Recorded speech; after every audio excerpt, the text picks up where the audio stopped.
Today, Riot revealed more cards for the upcoming Legends of Runeterra expansion, and today was featuring some Piltover and Zaun cards, and I'm really excited, mostly because we got a new champion today like we've been getting with all of these reveals. Today's champion was Vi. Vi is in my top 3 for League of Legends champions just ever. Quick aside, when Vi came out, I spent months trying to learn how to jungle. I hate jungling in League of Legends. I loathe it. It's just not the role that I want to play. If I could pick any other role, I will always pick it over jungling. But I still tried to learn how to jungle when Vi came out simply because I adore the character. I think she's very unique and fun. So the fact that we're getting Vi in Legends of Runeterra is obviously very exciting for me. Now we're going to go ahead and take a look at what Vi does, and we're going to look at the other cards like we always do and kind of go over how you might see them used, or what decks they might go into that were existing archetypes, or what to look for as far as future archetypes. So let's go ahead and start with Vi. Vi is a 5-cost Piltover and Zaun champion who has Challenger and Toughness, has a 2/5 stat line to start. However, Vi says, while I'm in play or in hand, grant me +1/+0 when you play another card, and it maxes out at +8/+0. So maxes out at a 10/5 stat line. I really like this card for a number of reasons, not just because it's Vi, but we also need to mention up the level up condition. The level up is when I strike for 10 or more. Now, the reason that I like this card is because it's very akin to Thresh. I think that this is going to be a very solid mid-range or control tool. The one drawback is to start getting the bonus, you have to have it in hand already. So if you don't have Vi in your opening hand, Vi's going to be a little bit weird. If you have her in your opening hand, you're going to have to determine whether or not you mulligan her, because you don't traditionally keep 5 drops. But if you have her in your opening hand, you can start racking up her bonus very early on, which has a lot of potential. And if you don't have her in your opening hand, all those cards you're playing early will not help at getting her attack up higher. Now, I think that getting her attack to at least 3 or 4 is going to be that sweet spot. At least 3, just because of the number of units that are likely going to have 3 toughness or less by the time she comes down. But other than that, very similar to Thresh in terms of being a control tool that helps you fight for the board. 5 health instead of 6, but does have the toughness. If I'm being honest, I'll take 5 health with toughness over 6 health any day of the week, because 4 health or higher is kind of your magic point where you start seeing a dramatic diminishing returns. However, toughness, given the sheer volume, the sheer number of cards that deal exactly 1 damage in the game, is far more relevant in my opinion. Now, the scaling attack damage is also very nice because it means you can trade with better and better units, and then obviously when she gets to that magic number of 10 or more, you strike, you level her up, and then she goes to level 2. So level 2 Vi is a 5-cost 10/6, so the 10 is just set in stone at that point. Still has Challenger, still has the toughness, and now it says, when I strike a unit while attacking, deal 5 damage to the enemy nexus. Now, I really like this for a number of reasons. One, if you are playing some sort of like mid-range or control deck and you're just fighting for the board, this now gives you a card that allows you to continue fighting for the board while also representing a win condition. It is also really interesting because it's a damage-based win condition. So if you compare this card to something like Fiora, for example, Fiora can kill 2 or 3 units, and then if she is destroyed or bounced back to your hand, you lose all your progress, where Vi can keep racking up kills on units, but then if you lose Vi, you've done damage to the enemy nexus, so her progress, if that makes sense, sticks around. She also creates this really interesting damned if you do, damned if you don't scenario where you don't have to challenge with her. At some point, you can just start attacking when she's leveled up and saying, hey, you want to block me, I'm going to deal 5 to your nexus, and if you don't want to block me, I'm going to deal 10, and you force your opponent to do tricky things like block and then maybe use Glimpse or some other card that destroys their own unit just to prevent you from doing any damage at all. That is a potential counterplay. You will want to consider that and look out for it. Now, the kinds of decks that I think Vi is going to be viable in, pun intended, is going to depend on how a very specific wording on her card is interpreted. So you may notice that it says, when I strike a unit while attacking.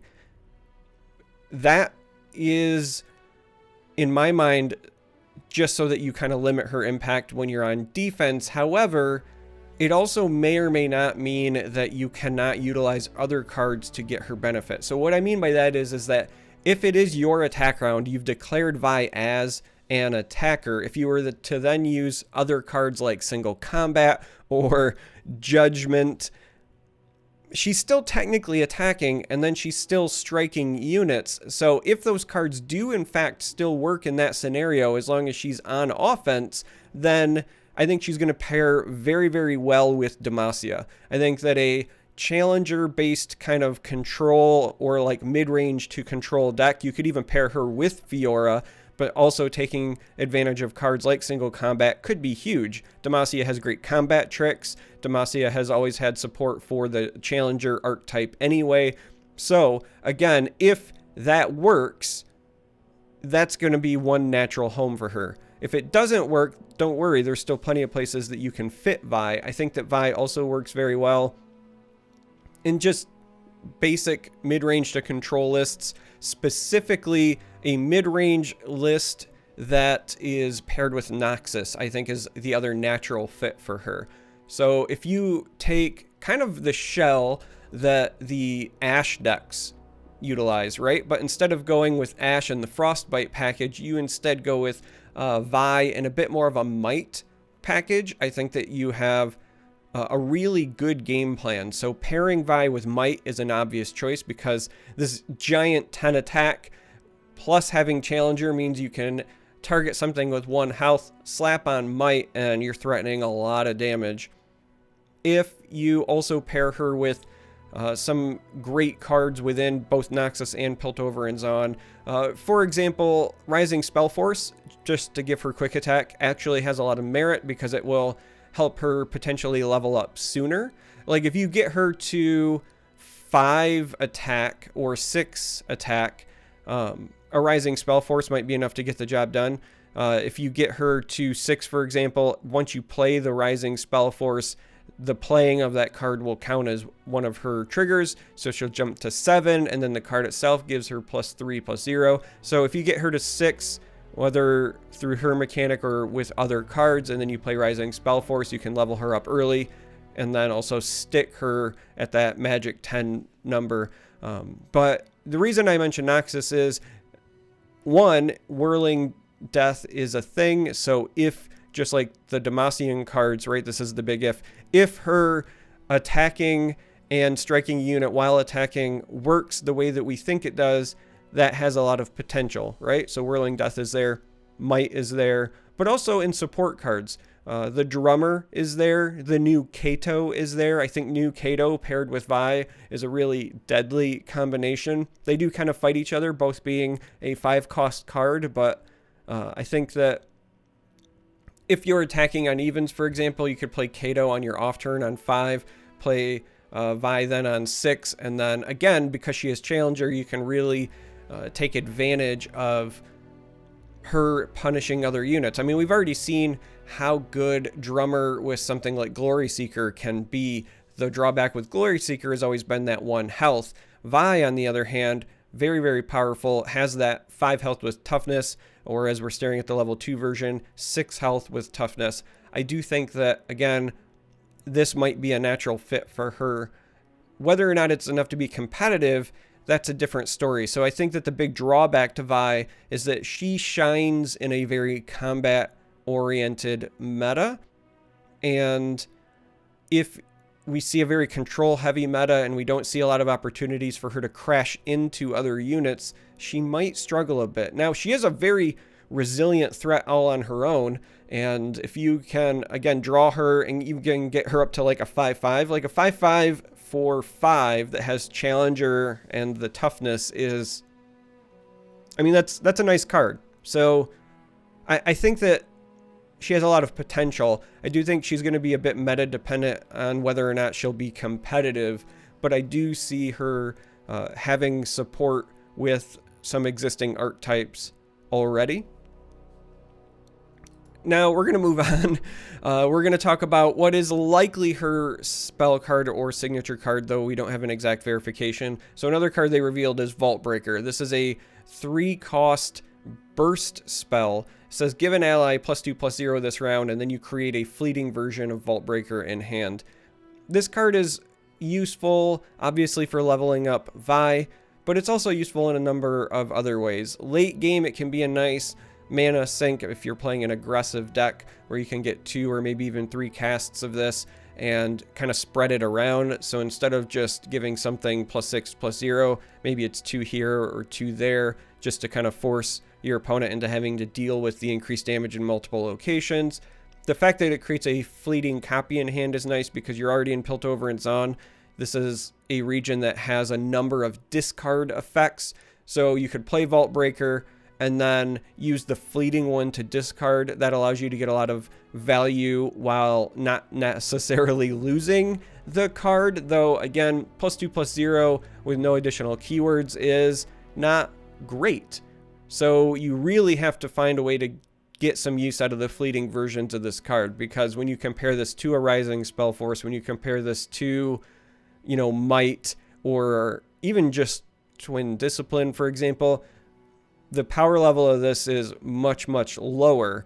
Again, everything about this card banks on how you take advantage of the fleeting copy, whether that's playing it to get more value out of this, or so another potential spot in Piltover and Zaun would be Heimerdinger, though giving an ally +2/+0 is very conditional. It's not the sort of thing Heimerdinger likes to see, but this is that magic number of 3, so it does create an elusive unit, and it is 1 card, so being able to, you know, spend 1 card to create maybe 2 or 3 or even 4 if you've got the banked spell mana, copies of an elusive unit, that could be a place for this as well. Again, I don't know that Heimerdinger is the right deck for this, though, because you traditionally just don't want to give your allies +2/+0. It's a very nice way to create elusive units. I think that pairing it with Heimerdinger and something like Expedition could be fine, though you're usually not building dedicated Heimerdinger decks in Expeditions, so I don't know. But the real value in this, in my opinion, is making use of the fleeting copies, whether that's recasts or more likely discarding them, because, like I said, when you compare this to Might or Rising Spellforce, it just kind of falls behind. So another card that was revealed is Gotcha. This is a 4-cost fast spell, and it says when drawn, costs 2 less this round, deal 3 to a unit. So you cannot target the Nexus, but this is a damage dealing spell, and this is one of those cards that is probably going to frustrate some folks, because when it gets top decked, it's really powerful. You know, it's an old black spear without needing to sacrifice a unit, but it's good enough that it might see play even as like a one of in some decks, because paying 4 to deal 3 to something isn't the end of the world. You kind of fall in that in between where it's 1 more than get excited, but you can't target the Nexus, but you don't have to discard. It's 1 less than grasp. You don't get the drain. I don't know. Now, this card does have some synergy with another card that we're going to talk about in just a moment here. But overall, I think that it's on the edge of playable, and in the right deck, it could see play. It is still a target, so it helps with Ezreal. It is still a spell, so it helps with a number of spell-based decks. The consistency of this card, I think, is what will make or break it in the end. But I want to talk about one of the cards that it potentially pairs with, and that is Insightful Investigator. This is another card that was revealed. This is a 4-cost 3/3, but when you play a 2-cost card, you draw 1 fleeting card. So you draw the top card of your deck, but it gains fleeting. This is a card where Gotcha could very well be paired with it, because if you draw the Gotcha, then you can play it for 2, which then replaces itself again, right? It can kind of create a chain, and we're going to take another look at another card after this that further kind of continues that chain. You're going to see a theme based around paying 2 for stuff. That being said, I think Insightful Investigator is sneaky strong. Specifically, a card like this is very powerful in decks that run a lot of 2-drops, a lot of 2-cost cards. This is like a draw engine for an aggro or almost like a zoo style deck. So if you're running one of those P&Z decks that has like Boom Crew Rookie and Chempunk in it, and you know, a place where I would consider this, for example, might be in my Prankster deck. So I run a Shadow Isles, Piltover Zaun deck based around Prankster and sacrificing units. This could potentially fit in there. Even if you're not always triggering it, just getting 1 or 2 extra draws on a 3/3 body, I think makes it potentially relevant. And I like it. I think that it's going to be a very interesting card to potentially build around. It also could be an engine with things like Mystic Shot. I mean, that's going to be the natural comparison because you're in Piltover and Zaun. But I think that the real benefit is going to be in your low to the ground aggro decks where you're playing a lot of 2-drops and being able to play them and then continue to flood your board when you might be low on cards.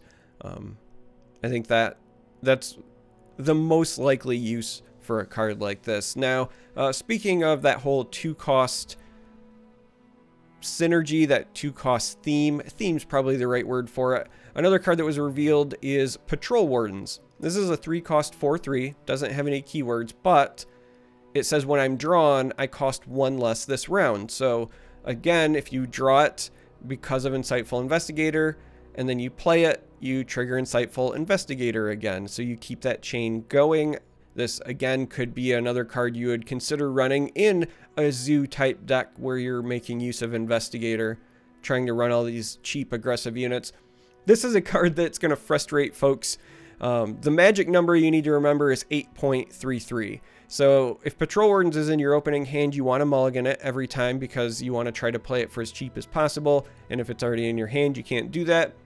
But if you have 4 cards in hand, right? So you've got your starting hand, and then you're trying to draw this to play it on turn 2. 8.33 is the percent. Actually, you know what? I apologize. That's you have 3 cards that you choose for the mulligan. You draw, and you need to draw this on your turn 2 when you're going to play it. So it's actually not even going to be 8.33. Let's go ahead. So if you're trying to play this on turn 2 and you're really trying to frustrate somebody, the magic number is actually 8.57. So that's the percent you have to draw this specifically. If you're running it as a 3 of, it is not in your hand and you're trying to play it on turn 2, that's your percent chance, 8.5. So naturally, when it happens and it happens against you, you're going to be remembering that number. You know, 8.5%. My opponent high rolled me by 8.5%, and now I'm stuck dealing with a 4/3 on turn 2 with no drawback to my opponent. I do think that this card is probably good enough to end up in some decks, specifically, again, zoo-style aggressive decks. I think if you're running Insightful Investigator, it's a natural pairing. It doesn't have a keyword, so you're just kind of hoping to nail it on the raw stats alone. I think that personally, I would prefer this if it was a 3/4 over a 4/3, but I think that it also might be a bit too strong there. 4 health is that magic number.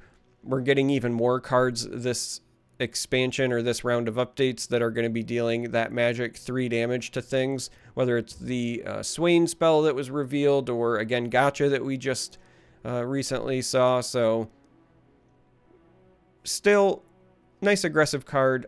I don't think that this is going to be an auto-include in certain decks, but I think that in, you know, those P&Z, maybe like kind of zoo-style decks, this will fit. Now, the last card that was revealed is going to also, I think, go in those zoo-style decks. I certainly want to run it in my Prankster lists, but I think it's going to be run in a lot of decks. And so that was Veteran Investigator. This is a 2-cost 3/2. That says, when I'm summoned, all players draw 1.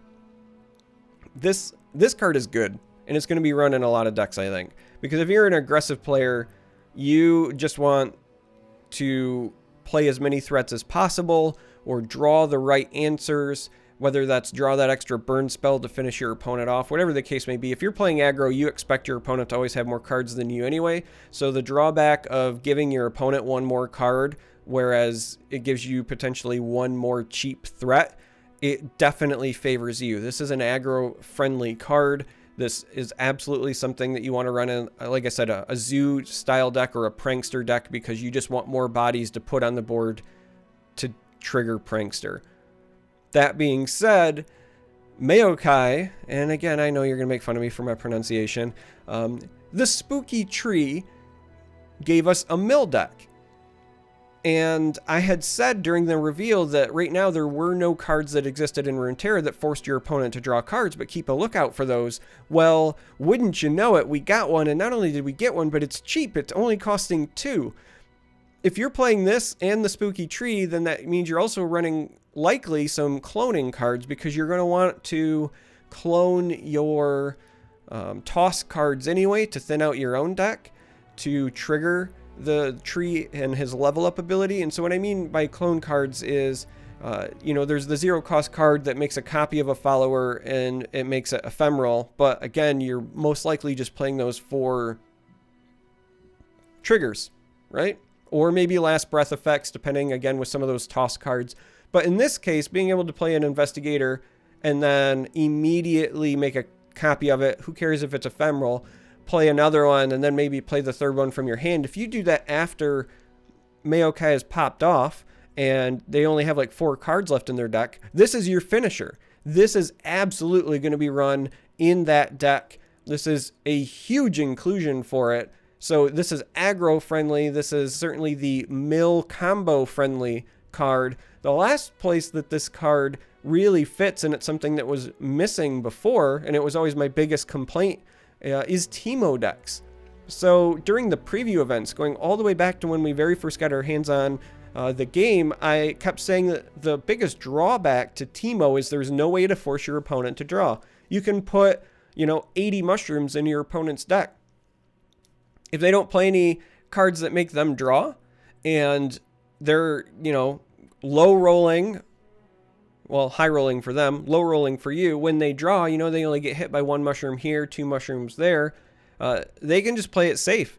And this forces them to potentially draw into those deadly mushrooms. It's also a great stat line. The 3 attack makes it very relevant in terms of blocking fearsome units. And even if it eats a mystic shot, for example, then you've already got your value out of it. Like, this is great in aggro decks, it's great in Teemo decks, this is great in the new Spooky Mill combo deck. This card is going to see some play. This is, you know, next to Vi, because she just holds a special place in my heart. This is probably the most important card that was revealed today, because it will absolutely see play. This is a very powerful card that covers a number of archetypes. So get used to seeing this little yordle hit the field. It's strong. Very strong. So that's it for the reveals. I want to know which cards you're excited about. Are there, you know, certain decks that you're now dying to try? I imagine that the inclusion of this Investigator means we're all going to be trying Spooky Tree day 1. Have a game plan for that. I know I myself also might be trying to play Hyper Aggro day 1, because I expect an awful lot of the Spooky Tree, but this Investigator is a big deal for a number of decks. But I want to know what you're excited to try, how you feel about Vi. Are there any combos that I left out? Any assessments that you think I missed? You know, again, I make sure I go back and I read the comments. Even if I don't respond to them all, I'm definitely checking them. So I like seeing, especially when it comes to card reveals and theory crafting, I love hearing people's ideas. Anyway, if you made it this far, as always, I appreciate you. Thanks for watching. If you're new, consider subscribing. And if you're not new, then I love you even more because you came back. So that's it. Till next time.